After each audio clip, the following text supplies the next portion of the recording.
So when we cross, we choose our heaven on the other side. Talk about the veil. People talk about, or they think, because of what we've been taught, that, heaven is up on the puffy clouds. Well, that's lovely. But really, heaven is whatever you choose it to be. Welcome to Seriously Catherine, a self-confidence podcast for women who want to be taken seriously in the world of business. Here's your guest host, Brittany Demarco Furman.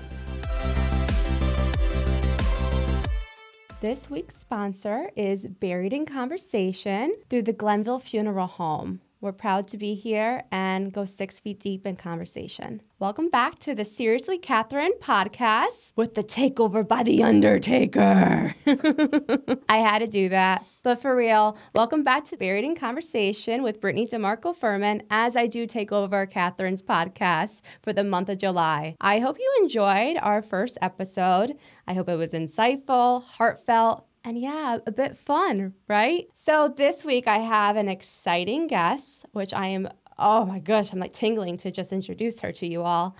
She is a psychic medium, but to me, she is like a celebrity of everything fun and magical. So we're going to get into the conversation soon, but I just want to remind you, you can drop your messages to me and I'm happy to answer later in the podcast shows and have a conversation that nobody wants to have.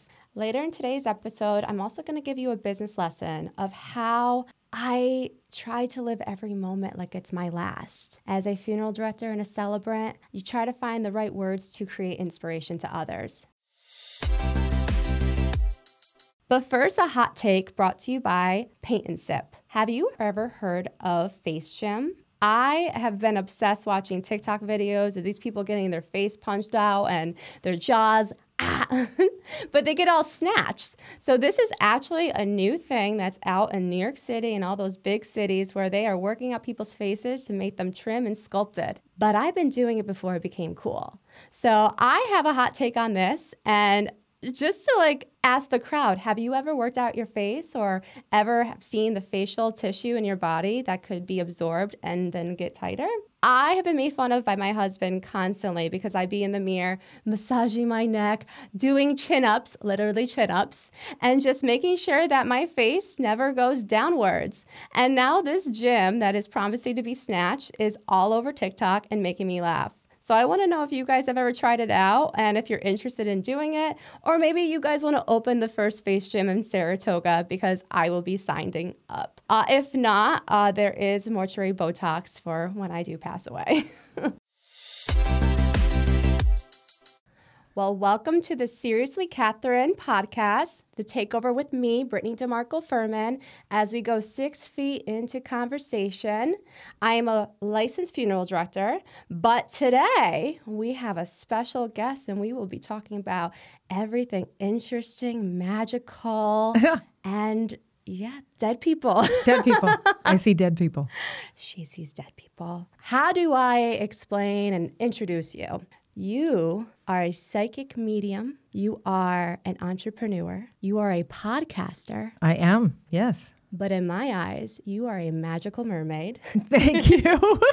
You are Katie Manning Hilton. I am, thank you. I am so excited for you to be here. I don't even know where to begin. I have so many great experiences with you as a friend and also as a client. And I want to tell the story that I tell everybody. So if you're not a believer, get ready for this one. So it's the story of when you first interviewed me for the podcast. That's right. Oh, I didn't even know you. You were referred to me through Michelle Lyons Polito. Yes. For the show, and I'm like, oh, okay. Well, Yep. I'll go with it. So Michelle's another psychic. I met her through the funeral business. Yep. It was such a fun experience talking to her, and she's like, you know what, you should come on the podcast. Yep. And I did start fangirling you. So I was like, oh my gosh, I love this woman. She is so bright, so fun. She's a psychic medium. Like, I should be in this realm. And I was just always interested. So getting to watch you and then actually being called upon to come on the podcast, I was totally fangirling. So oh, that's awesome. let's see, this is back in 2020 during the pandemic. Yep. So the podcast was being Zoomed. And I remember just sitting down, so nervous. It was my first podcast interview ever. And you just made it so cool and collected. I had something else in the back of my head, but I was really hiding it. And after our beautiful interview, you stop the record button and you go, Brittany, are you pregnant? I found out I was pregnant less than 24 hours before we filmed that episode. I was literally like, well, how am I going to tell my mom? Like, what am I going to do? And so as I'm trying to like... It was driving me crazy through the whole podcast. And I believe we were taping you and you were out by a pool. I was out on my patio, yes. Yeah. And yes. so I'm, looking at that and we're asking you the questions. And the whole time I'm getting, she's pregnant, she's pregnant, she's pregnant. And it was just like all psychic things. It was nagging. Like, you got to say something. Waited for the off button. And I was like, oh, you're pregnant, right? And I just was so dumbfounded. And my mom didn't even know yet. You were just so amazing to me. Oh, that's awesome. When you told me that someone was telling you, tell her she's pregnant, tell her that she's pregnant, I knew it was my Mimi, like my grandma, because like obviously she'd be looking over me and be like, put that glass of wine down. Right.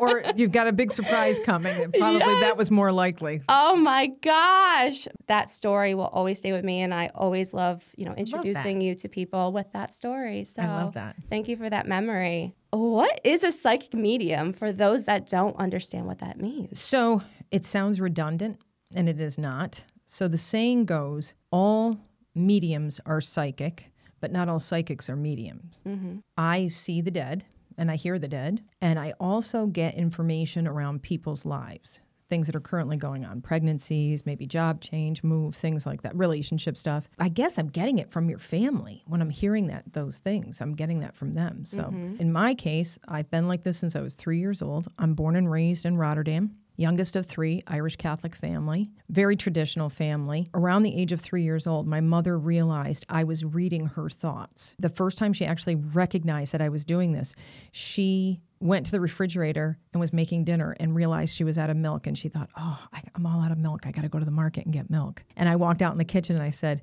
we're going to go now. We're going to go get the milk. And she was like, did I say it out loud or did I think it? So you figure that's around 1969. I'm born in 1966.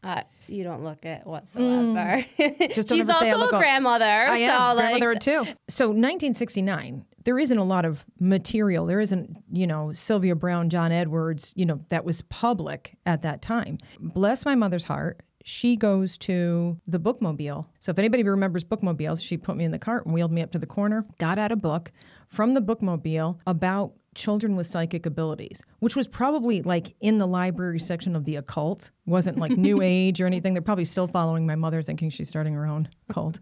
But anyways, and it talked about, it was a study done from Duke University, and it talked about children with psychic ability. It said that children that have it, it usually presents between the ages of 3 to 6. And that's what we now term as being indigo children, sometimes crystal children or rainbow children. The term typically is indigo children. When they hit about 6 years old, because now they've started school, they start to have too much background noise. The belief is that we will grow out of that when we hit school age. Mm-hmm. And the belief through the study was only 15% of the population has psychic ability. I 100% disagree with that. I think everybody has psychic ability. I have never met anybody who has said to me, I listened to my gut and it was wrong. It's always the other way around. I don't care if it's that they feel strongly, they've heard something, they've dreamt about it. Everybody has some form of psychic ability. If animals can have this naturally as a sixth sense, why wouldn't, if you believe in God, why wouldn't God give that to us? I think our biggest fault with that is that we don't listen to it, or we've,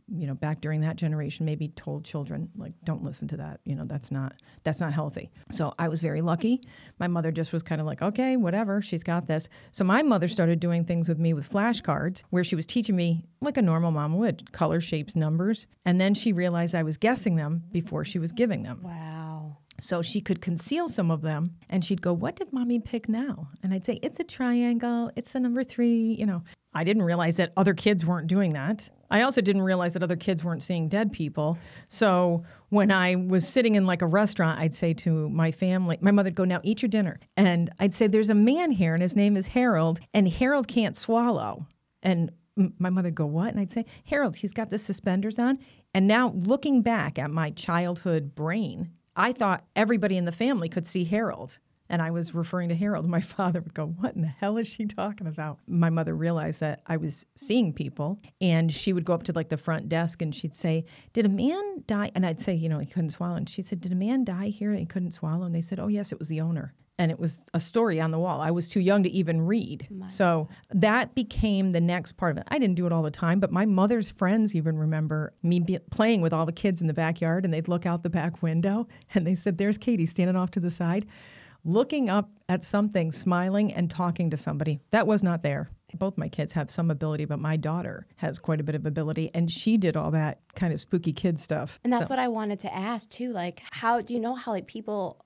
It's like a gene, you think, like, and how it's inherited. Maybe it's like passed on. I mean, I definitely you are think a witch. Yeah, I am a witch. Mm-hmm. I do believe that certain family lines, certain ancestry passes it down. It's no different than genetically somebody that can play the piano or that has an affinity for music or writing or very good maybe at sports. So I think it's in that same part of your brain that would be passed down as a talent, and that everybody has it, and probably organically, or the environment that allows you to grow it is probably a huge component of it. If you never had somebody that taught you how to play tennis, but that you had other family members, you wouldn't really know. But if you had family members that believed in the afterlife and believed in special ability and to trust it, then you're going to probably go, I need to listen to that. Yeah, and I need to pay attention because my daughter's starting to talk, and, she's like seeing, her imaginary friend. So, yeah, you're completely right. Kids with their imaginary friends, it could be their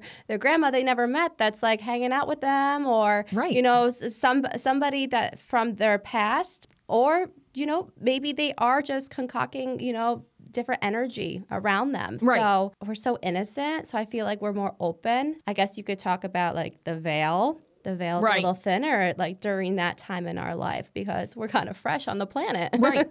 That's exactly why. Because they're new here and they're learning how to speak, they're able to communicate more around the ages of 3. It's not to say that they weren't having it before. So think about, even with your daughter, when she was smaller and you'd maybe be feeding her a bottle or feeding her in the high chair, did she ever stop and start laughing? Yeah. And looking around you and laughing, and you're kind of like, who's she looking at? Yeah, all the time. She can't articulate, but she's communicating with someone in spirit, which is probably, the grandmother or great-grandmother. Since we're talking about like the veil, I remember hearing a story. You told me way back, there are children meet those that passed before. There's some people that go, I wish they met my dad, I wish they met my mom. And you've created peace for others that come to you, be like, my mom passed away, I'm really going through a hard time, I'm pregnant, she's not going to see the birth of my child and be there. Right. And you have just amazing comfort for them. My feeling is, when I'm saying to someone like you, you're pregnant, your family is the one that is giving me that information. It's not just, from the atmosphere that I'm getting that. If they're giving me that information, they're already in the know. So those souls are waiting to return. Maybe they were somebody else within the family and they're being reincarnated. And your child many times will have memory of that, of their other family or another time that they were here with you. And usually they look like them too. Right. Have you ever noticed that? They have different characteristics or maybe gestures or mannerisms that are like that person that has crossed over. I do believe your family is kind of holding them and sending them back so that that they're involved with that child's life. Oh my gosh. You're their heaven. So when we cross, we choose our heaven on the other side. Talk about the veil. People talk about, or they think, because of what we've been taught, that, heaven is up on the puffy clouds. Well, that's lovely. But really, heaven is whatever you choose it to be. So if you choose it to be downtown Saratoga, that was where your favorite place was, and we'd go to dinner, and that's where I raised my family. Or maybe it was a 2-family home over in Albany. That's what they start to show. Those are some of their happiest times. And it doesn't mean that it's linear. It's just one existence, one place. They can be in 12 different places at once. They can be in different times, and that's what they're showing to somebody like myself, a psychic medium. To validate that, I have had sisters or family members when a loved one has passed, and one lives in California, one lives in New York, and they both woken up or had a sense that this person passed at the same time, different time zones. That would be how that energy is working globally. As a funeral director, I have countless stories of that when people Yep. come to meet with me and they had a feeling. They had to make the phone call. They had to get somewhere. It's statistics at this point for Right. me because I'm the one who hears when somebody just dies and I'm the front line to hear these stories and put it all together that this is not just, a coincidence here. I love talking about the heavenly signs. It's amazing to see people come with photos and they show me a rainbow in Saratoga and they see the same rainbow in Arizona at the same time. Yep. And it's a sign maybe when someone passes away, but when they need to have that connection. And I always ask families, like, you're going to see the signs and be open to them. And they're like, Brittany, we already have seen them. And am I crazy? Like, what do you think about this? Oh, I 100% validate signs. I think that that's one of those amazing gifts from our loved ones in spirit. The only time we can mess that up is if we're looking for a signier sign. People will say, I want to see my mother sitting at the kitchen table, or I want to dream about them. They're probably doing their dangest to send you all different kinds of signs. It could be the lights flickering on and off. You're talking and electronics go on and off, or TV turns up. You might get dragonflies. You'll get the rainbows. You'll get the coins everywhere. You might get smell. You might walk into your house and it smells like Gina Tay, and you're like, only my grandmother ever wore Gina Tay, and then it's gone. You no sooner get it than the sign is gone. The component with when I'm teaching psychic development classes or I'm speaking to clients, that's different about when you get a sign from a loved one is you don't just see something, you feel something. You're completely immersed in love, peace. When you get that sign, like, oh, there they are. There's another one that's called transfiguration. Spirit needs a crowd. So you might be on a beach. You could be in an airport or a mall, and you look up and you see your mother walking towards you, and you're like, oh my God, that's my mom. The biggest part of that is the feeling it immerses you with of that love. Then you look back and the person doesn't look a thing like them. For that nanosecond, they have used their energy to superimpose their image so that you can see them and know that they're always around you. That's a powerful spirit. That is, yes. It doesn't happen too often, but when it does, people, just like with the dream visits, they remember. Yes, dream visits. That's something that happens to me often. Yeah. I hate waking up sometimes, I know, It's I sad, know. but, you feel that comfort and they're Yep. around and it's like a wash of... You can ask for it. Sylvia Brown used to talk about that we can program our dreams. So before you go to sleep, you can ask your loved ones and your angels and your spirit guides to come in around you and to protect you. And then specific family members, a grandmother or whoever, say, I really want you to come and visit me. And then always say, allow me to remember. Because what happens is people will wake up with a vague sense that their dad was there, somebody was, and they can't quite pull the pieces of it together, but they can feel it. There's a sense of frustration. The more of that programming you do, the more likely you'll have those powerful dream visits and you'll remember them. Wow, that's so interesting. What is like the biggest ask from people? You as a psychic medium, I'm sure people are in your inbox all the time and, you're really booked up, but like, what is like the biggest ask and question that people want you to help them with? It's two different categories. The one category is the family member who has passed that they did not get a chance to say goodbye to. And are they okay? Are they mad at them? People holding worldly or earthly guilt, if they weren't there when their mother or father passed on, feel as if they have failed their family member in some way. So that's probably one of the number one things. And I can tell you right now, that is all pre-designed about who is going to be in the room. So even hospice workers talk about it. When they're getting ready to go, certain living energy is preventing them from making the ascension, from making that trip to the other side, to that transition. The hospice workers will say, why don't you go get a cup of coffee, go take a shower, whatever. And that's when the person decides to leave. So people feel like, oh, I sat there all that time and I let them down. No, it was planned. Your living energy didn't. And Sylvia Brown, again, used to say, when we come here, it's like a party and everybody should be in the room when we're born. When we go, it's our own journey. and we have to go alone. So yes, there might be some people there, but certain living energy is preventing them from going. So that's probably one of the number one things. They want to make sure that their loved ones are okay and that they know, and they can hear you all the time. So they know you love them. That's the last thing to go is hearing somebody dies. Oh yeah, right. Yeah. Yeah, you would know specifically, but yes, they can hear them. So they know, but even once they're gone, they can hear them all the time. So you're driving in your car, you're on your way to get your hair done or go to Hannaford, they can hear you. Then the other thing is, of course, relationships. So anything to do with relationships and, what's going to come for them. Oh, yeah. So while the living, like the fun stuff. Like, that's the other question that I get all the time. Trying to find their soulmate. And I was listening to one of your other podcasts, and it was about the red flags and how to watch out. And right. And I think that we know the red flags. In your gut, yeah. Yeah, because your gut tells you or something you think. Well, and I think I even shared it on I've been on a date. While I'm on the date, I will say, so tell me about, and I'll ask a question, and they will immediately, because I work on police cases too. Which we have and to missing, talk about. missing person cases and murder cases. They will go from looking right at me to start to looking away, looking up, looking over. And I go, oh, it's a lie. Whatever you're telling me about you and the ex, whatever, it's a lie. Oh my gosh. So as soon as it happens, you crush inside, you go, ugh. And Excuse then me, I have to use the restroom. Yes, exactly. It doesn't come back. And then I might ask another question just to see if the same behavior happens again. And it's 100%. Like people, they can't conceal what they're trying to portray in that. So you're like, oh, okay, got it. So that's the other thing. So another part of that is, do I believe in soulmates and twin flames? Absolutely. Do I think that we have different destinies here that we have to fulfill from other lifetimes karmically? 100%. But do I think it needs to take 2 years? No. I think you can figure it out in 2 weeks, 2 minutes, 2 hours.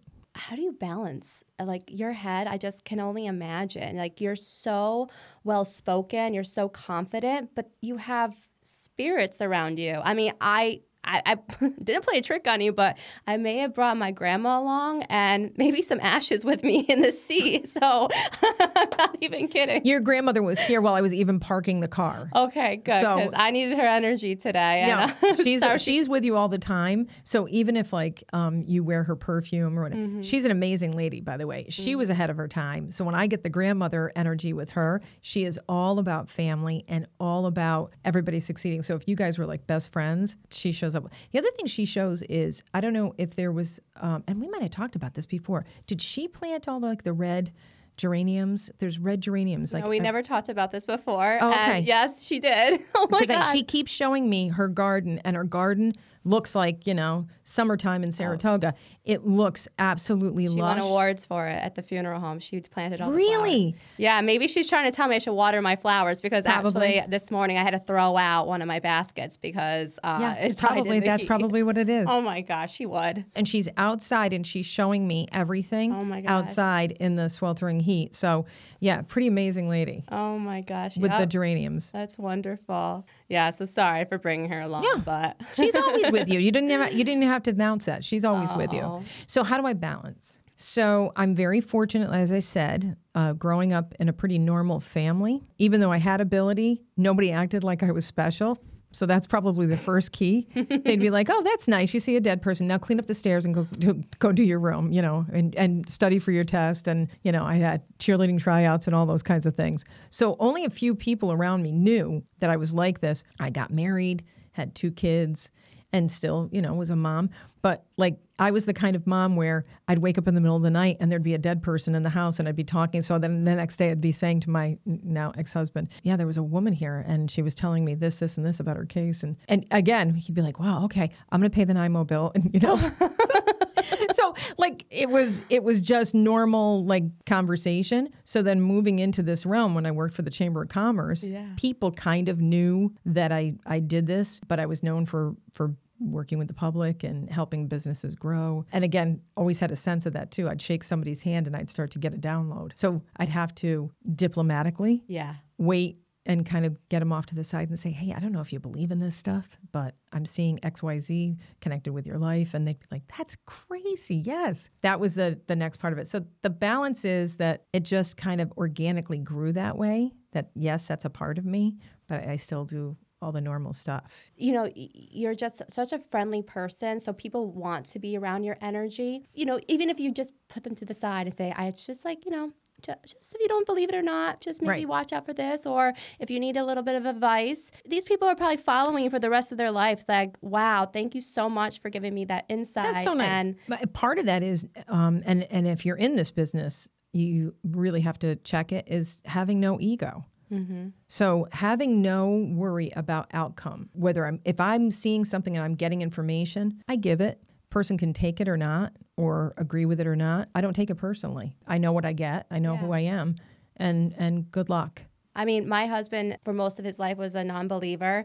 Obviously, after our encounter with the pregnancy, he's like, really? I was like, yeah, like, it happened, and why would I make this up? And recently, you helped us with his mom, who passed over over 2 years ago, and, you know, kind of going through a tough spot, and wanted to turn to you. You know, there's religion, but for you to kind of help him have that connection to his mom, and immediately you saying that she wants you to know her hair looks great, and that was such a big concern for her. So right then and there, like, a tear drops from his eyes, because he's like, how would she know? How would she know that was like... People will think it's going to be these huge messages. Yeah. It's not. It's never that. It's the very personal, small things. Yeah. I'll give you an example. I was doing a group reading one time, and I was in Niskayuna, and a woman came in. You could tell she was nervous, but she wasn't going to say anything. I think her goal was not so much to trip me up, but to not say anything. So I did ask her name. She said her name. And immediately I started to see this woman. And then she's showing me jars of buttons. And she kept saying, buttons, buttons, buttons. And finally I look at this woman and I go, I'm so sorry. All I keep is getting is buttons and showing jars of buttons. This woman broke down crying. She said, my mother had advanced stage, I believe it was dementia or Alzheimer's, could only say a few things, and one of them was buttons. And they used to bring her buttons, and she could still do like craft work with buttons. So they were bringing those. So, I mean, that was emotional for me. So it was a validation for her that it was her mom coming through. How would I know buttons? I'm thinking, oh, great. This is going to be a total fail. And it was exactly what I had to tell that person or convey, not trying to hang my own stuff on visions I get or messages I get and just deliver the news. So when I teach psychic development classes, that's what I say to people is don't try and make sense of it, just give it. I've been to readings where I had been on the phone with my brother, Tim, and then I get to the reading and I keep hearing Tim, Tim, Tim. So finally I'll say, I keep getting the name Tim. I'm thinking it's because I just got off the phone with my brother. No, it's their son, or it was the father's name. And they're like, that's their name. One time I went to a reading. This is actually funny. And I had a friend who lives in the Carolinas. And he has a great sense of humor. And he was sending me all morning Monty Python, different clips, actually even Blazing Saddles. He was sending me, because I kept saying, I'm so tired. So he kept sending me Madeline Kahn singing, I'm so tired. So I thought it was funny all morning, but then he was sending me all these things from Monty Python with the Holy Grail. And if you're a Monty Pythoner, it's classic. Like you can almost dictate every single line or repeat every single line. So I get to this reading and it's still in my head. I can hear all the lines. So I'm trying to kind of put it over to the side. So this woman comes in and she's got a bunch of things in her hands, pictures, and I can, see like she's got a shirt or something, and starts to lay everything out. And I take her hand and I said, I am so sorry. I said, I keep wanting to laugh because I keep hearing Monty Python in my head. I'm so sorry. And she went straight up and she said, have you looked at what I put on the table? And I went, no. And she said, please look at the table. It was her father that had passed away, huge Monty Python fan. The shirt, if you watch the movie, The Holy Grail, they don't really have horses. They use coconuts, and they follow behind them to make the sound of the horse. So the shirt that they had, it was for a family party. They all wore coconut shirts. So that's what was on the table, along with a couple other things. But yeah, the Knights of Nin. I could not have called that. I actually was kind of shocked. I do the Elaine, like, shut up. I can't hang my, what do I think it is? Just give the news. You just, because you're seeing visions, you're hearing things, even smells too. Like we brought up. So you're all five senses when you're reading. It's clairvoyance. And, it's the clairs is what they call it. So you have clairvoyance, which is clear seeing, clairscent, which is clear smelling, clairaugustience, which is clear tasting, clairaudient, which is clear hearing, clairsentience, which is clear feeling. The difference between them is objective versus subjective. So if it's subjective, it means it's inside yourself, subjective. So if I see a spirit, but nobody else in this room sees the spirit, that means it's subjective. But say we're all sitting here and we hear, hello, and it's outside. Maybe it even has resonation. It has a little bit of an echo.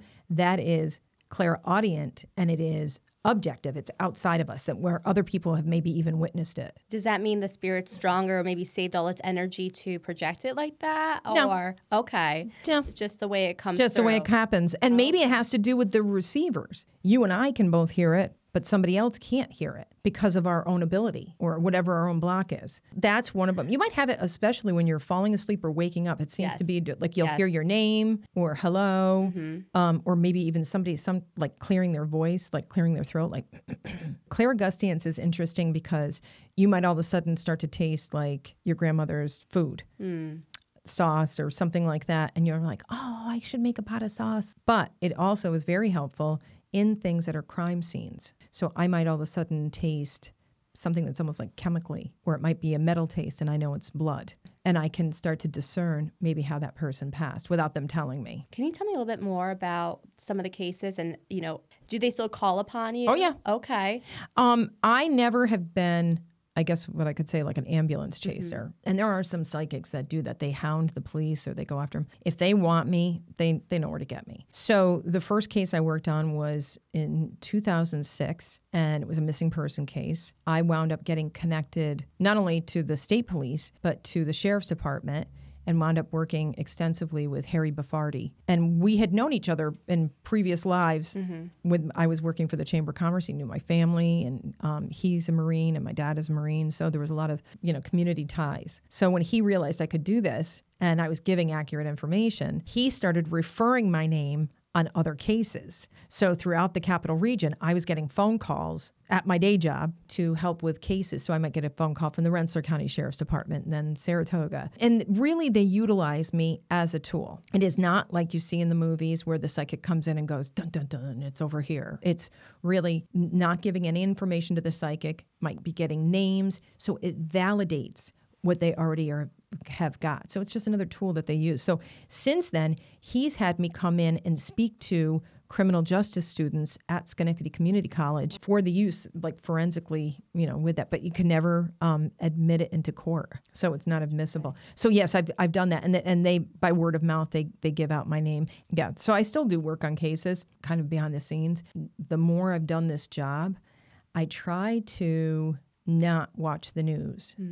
Because it can be, as an empath, very overwhelming. And it's just almost too much. So I have to turn that off a little bit. Even crowds, a lot of times. Because you can probably pull some things just from watching it. Oh, yeah. And, your heart is just, I can't imagine how your heart doesn't break over and over again. There was a case that was featured on television. They actually found a young woman's body. And my ex-husband and I were sitting and having coffee. It was probably 5 a.m. And it was, again, almost like somebody turned a switch as I'm watching it. And I said, she didn't die of natural causes. He goes, are they going to solve it? My husband then started asking the questions. And I wound up getting connected to that case later on. And it wound up being from the law enforcement on the original case I was working on. One of the most profound, I could say, spooky incidents was on that case. I was asleep. My son was probably at the time, let's say Nicholas was like 5 years old. And we had 2 German Shepherds. I was sound asleep and I woke up. I could hear the television on. And it was kind of like, when you think about it, like old fashioned. I could hear the snow, like when the television goes to nighttime, it goes, shh.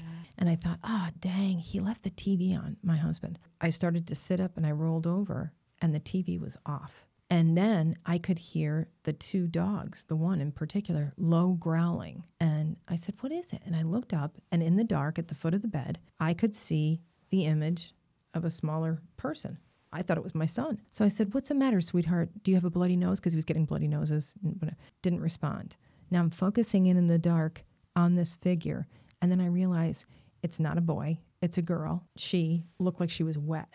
Like she looked like her hair was wet, her clothing like her gown. So doing the good psychic thing, I said, okay, so you're here to give me a message. How can I help you? And she just went, like popped.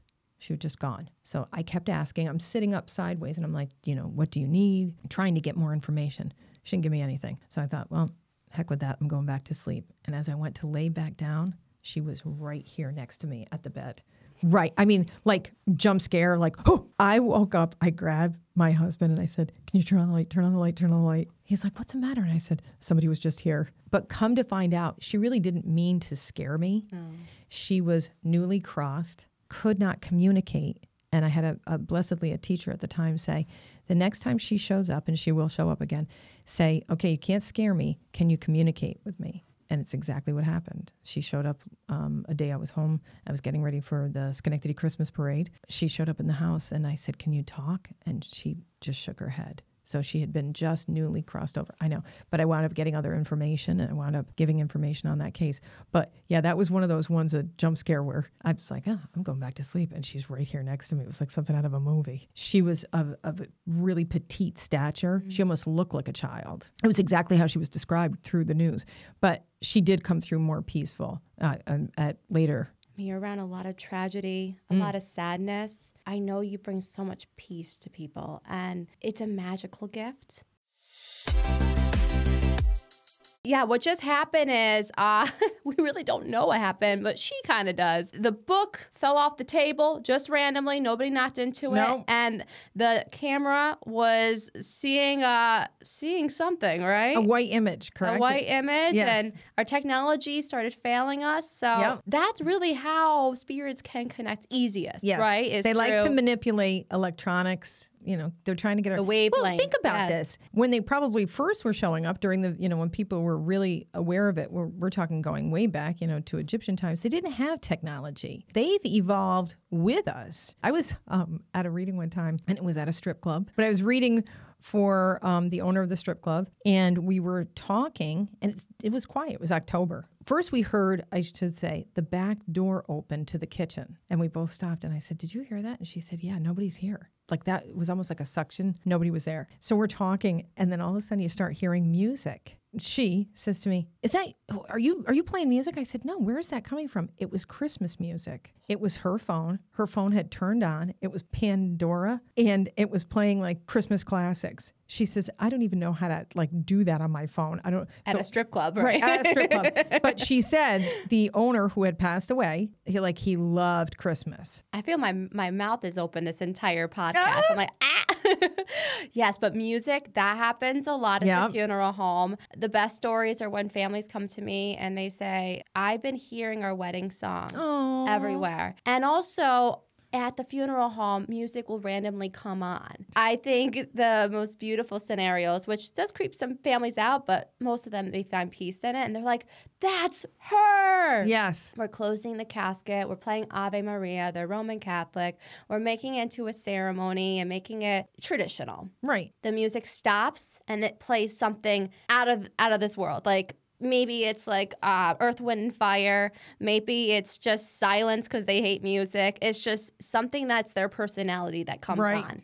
It has happened to me recently 10 times in the last year and a half that I can count. That's as my job as a funeral director. I'm there when people are crossing the veil, and they're there. They're still here. So I have a question for you. This is what I would be doing. See, when I leave the house, my best friend says all the time, it's like being with Cinderella. I'm talking to butterflies and squirrels. And hello, friends. Hello, friends. If I worked in a funeral home, I would be walking in all the time saying, hello, everybody. Do you talk to everybody out loud in the funeral home? So when I do makeup or I'm with the bodies, I will certainly talk to them and be like, you look great, and we're going to make sure that you're ready for heaven, and you're on your way to see your loved one again. Their spouses already passed before them. When the families meet me at the houses, when I do removals, I ask them what their favorite song is. So on my way back to the funeral home, we play their song. Oh, gosh, a lot of Frank Sinatra. That's beautiful. Yeah, so, I want to be their spirit guide in a way. Right. And it's one of my favorite things to do because they had a life here, and I have to celebrate their essence. I know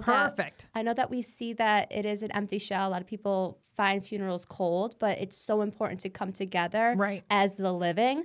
but also having that piece of seeing the person in their favorite dress and their favorite shade of lipstick and their favorite music playing, it really creates this, Right. I don't know how to explain it besides just peace. And Yep. you know how to move forward now. This Yep. new reality that they're not going to be here, but you gave them a beautiful send-off. I know we talk about their heavens usually with their family, Right. but if I could just channel their essence and, you know, make it I know. special. I appreciate that. I think that's cool. Yeah, so, yeah, music. But hopefully we don't have any more technological problems Hopefully. here. So I was talking about before, so rudely was interrupted by technology. Or a spirit. Spirit. I teach classes, Mm-hmm. and probably the number one thing for people to do is actually have faith or trust what they're getting.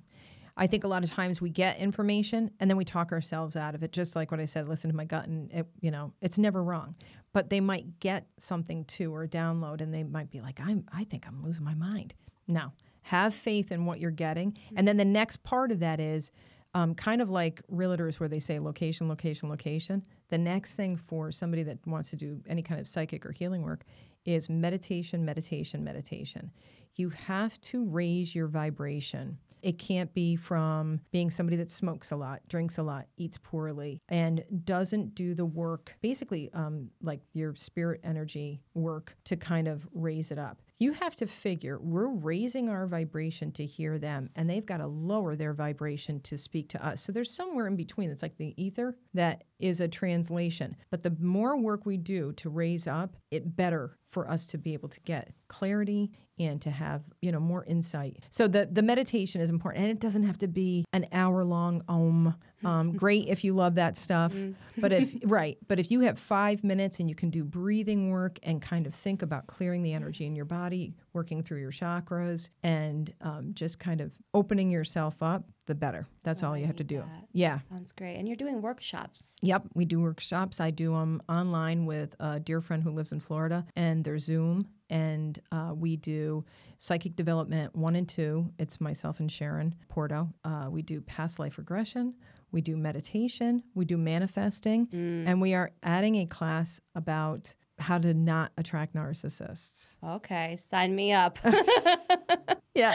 I think that all empaths have that ability that they attract the walking wounded. Yeah, unfortunately. Right, exactly. How can we learn more about where the signups are? Or So I have a bunch of shows coming up as well. So I have a show this week that is at Grapevine Farms. I'll be playing again at Vapor in August during track season. So get your tickets for Vapor if you're somebody that's in Saratoga or just coming to the area, as well as at the Holiday Inn Express towards fall. And I also have a trip booked where it's haunted. We go to different locations. So this year is Haunted Italy.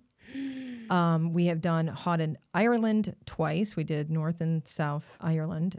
We did Haunted Scotland last year. And this year is Haunted Italy. And then we're going to go back to Ireland in 2025. So I work with Connie Dyer, Pack Your Bags Travel. And she sets up these trips for me and 45 of my closest friends. We go to all these different venues that are haunted. We travel throughout the country or wherever we are, and we might go to old like churches and cemeteries and places that probably most of the public, like we were underneath a church in Ireland, we're going back, and they have mummified remains in I'm going to say it wrong, but it's St. Mission. Yeah. What is the most unique place you've ever been? Or how about, there's so many unique places. How about the scariest? I know nothing really scares you, but really just like gave you the chills. All right, I'll tell you a story about a young man who had gone to visit with his girlfriend, State Penn, and they do haunted tours. He did not have a background in belief of ghosts. So when they went on the tour, I did not know this when they contacted me.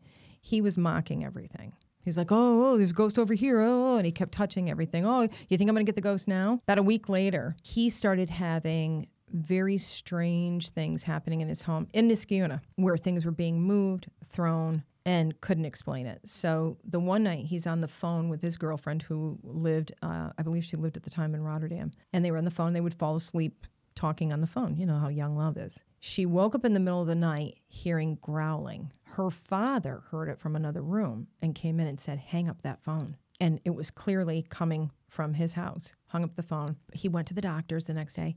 There was blood on his pillow. And he had it looked like he had burned his tongue. So he went to the doctor's, and his doctor, who was of his similar faith, said, I think you've got something else going on here, basically alluding that there was a possession. I am a minister. I'm a licensed minister, so I can perform marriages. I did that the year I got divorced, irony. But in doing that, you actually can perform exorcisms as well, baptisms. I know. Like you do it all. Yeah.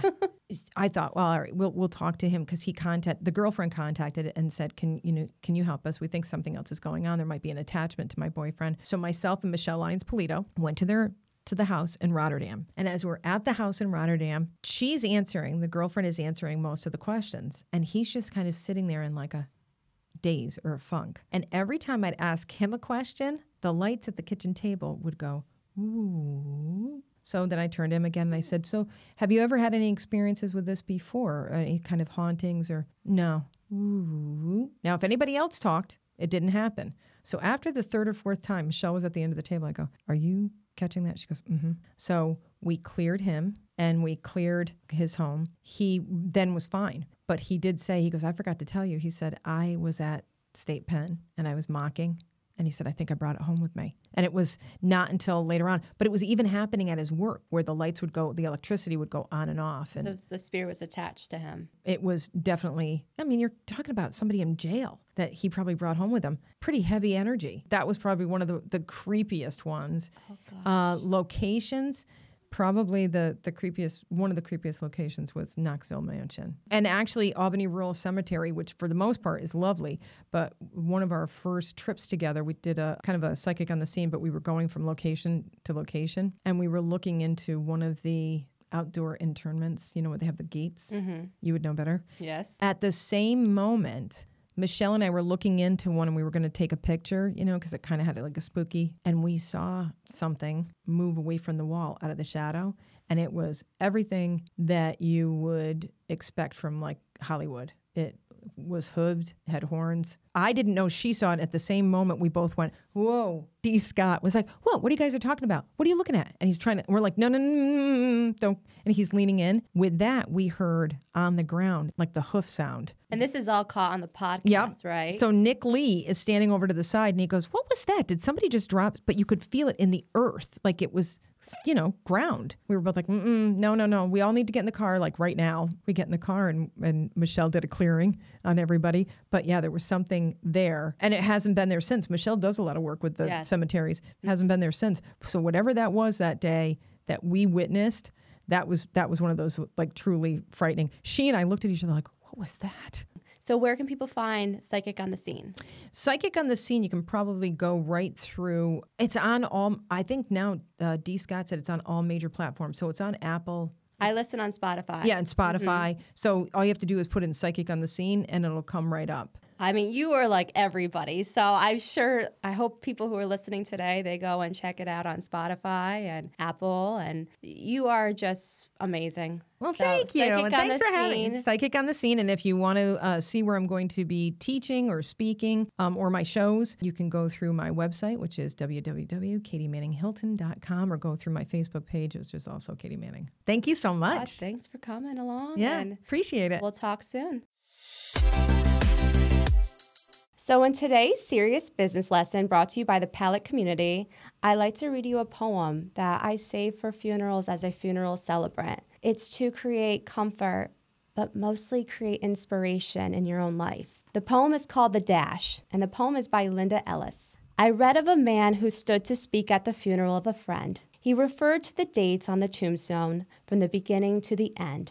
He noted that the first came the date of birth and spoke of the following date with tears.